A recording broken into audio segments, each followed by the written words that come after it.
Kinordon ng mga otoridad ang isang parte ng National Highway sa kahabaan ng Barangay Puerta Real, Santo Domingo, Ilocos Sur matapos pagbabarilin dito ang isang 70 taong gulang na babae pasado alas 11 ng umaga kahapon June 24. Sa investigasyon ng mga otoridad, nakatayo lamang ang biktima sa harap ng kanyang bahay nang lapitan siya ng dalawang lalaking sakay ng motorsiklo. Bumaba di umano ang backride at saka pinaputukan ng matanda. Pagkatapos ay sumibat. Naisugod pa sa pagamutan ng biktima pero idineklarang dead on arrival. Na-recover sa crime scene ang isang basyon ng bala ng kalibre 45 na baril.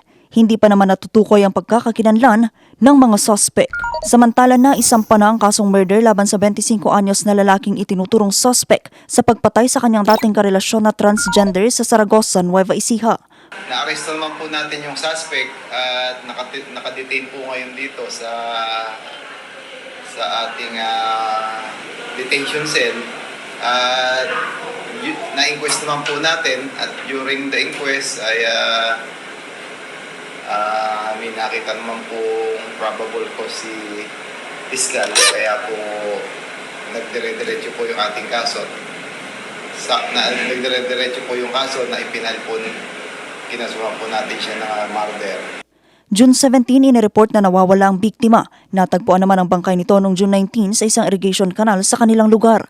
Sa naunang investigasyon, matinding selos at pagmamahal ng suspect ang motibo sa krimen. Lumabas din sa investigasyon na halos 1.5 taon umanong nagsama ang dalawa sa bahay ng mga magulang ng biktima bago sila naghiwalay. 1 linggo lamang bago naganap ang krimen.